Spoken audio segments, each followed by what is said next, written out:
What's the age limit for Canada or Australia? एक जो myth है कि नहीं भाई 29-35 के अलावा तो होता ही नहीं है। उनको ये नहीं पता होता कि प्रोमोशन नॉमिनी प्रोग्राम्स या स्टेट नॉमिनेशन प्रोग्राम्स काम करते हैं। Right. तो इसलिए 40-44 तक भी लोगों को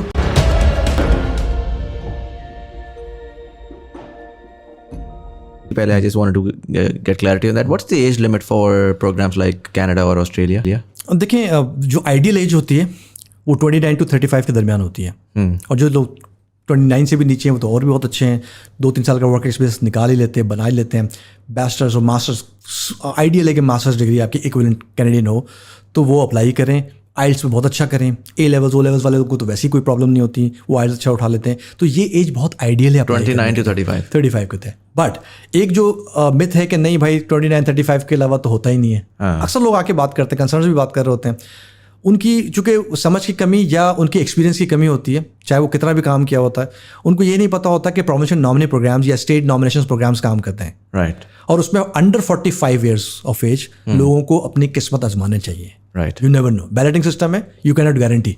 लेकिन आप सारे अगर डॉट्स को मिलाएंगे तो आप भी कहीं ना कहीं को अच्छा प्रोग्राम और अच्छे पॉइंट्स बनाएंगे और वहां पर जाकर आपकी सिलेक्शन होते हैं। ऐसे बहुत सारे केसेस हमने हैंडल किए, बता कर होना चाहिए। अगेन वही वाले कि आपको पता नहीं, मैंने मतलब आपका हो जाएगा, आप तो 44 के हो ना हो जाए। आप उनको बताएं कि देखिए आपको रिस्क लेना है, मेरा काम है प्रोसीजर को चलाना और उसमें बेहतरी की तरफ उसके अंदर काम करना।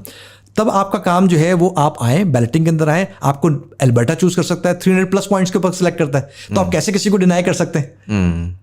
तो किस्मत आजमानी चाहिए। अगर आप किस्मत हो, अभी हमारे पास एक केस हुआ था सस्कैचुअन के लिए, वो 43-42 के लिए थे, कंस्ट्रक्शन मैनेजर, पॉइंट्स 68 चलते, उनकी अपनी एक ग्रेडिंग होती है पॉइंट्स की।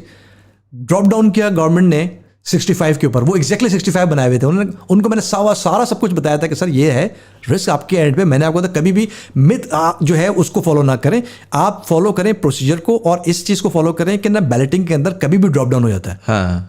तो आप रिस्क ले सकते हैं, मैं आपको सर्विस प्रोवाइड कर देता हूँ। ठीक, वो समझ के हाँ ठीक है लेना तो है आपको। मैंने कहा आपके पास चांस भी कोई नहीं ना, तो आखिरी चांस आप खेल लें। उन्होंने लिया लिटरली 65 के ऊपर, अगले 3-4 महीने में ड्रॉप डाउन हुआ और सिलेक्ट हो गया।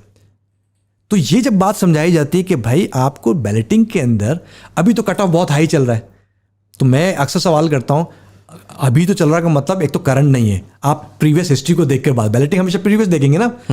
आगे आने वाले में आप खुद बता दीजिए कि अगला राउंड कितने का होगा। वो कहते हैं आगे से मुझे तो नहीं पता। लेकिन मैं बता रहा हूँ पीछे ट्रेंड ठीक है अपनी जगह पर, लेकिन क्या गवर्नमेंट ने ये कहा है कि हम सिर्फ ट्रेंड को फॉलो करेंगे या हम वही जो कट ऑफ है उसी को लेके चलेंगे? You never know. राइट। आप अपने प्रीरिक्विजिट्स को कंप्लीट करके आ जाएं एंड देन करें। तो इसलिए 40-44 तक भी लोगों को ट्राई करना, जिनके पास अच्छी इंग्लिश वगैरह है, बिल्कुल 5 बैंड और 6 बैंड के अंदर लोग हैं, तो वो फिर ऑब्वियसली उनको लिए बहुत मुश्किल है। Right, make sense.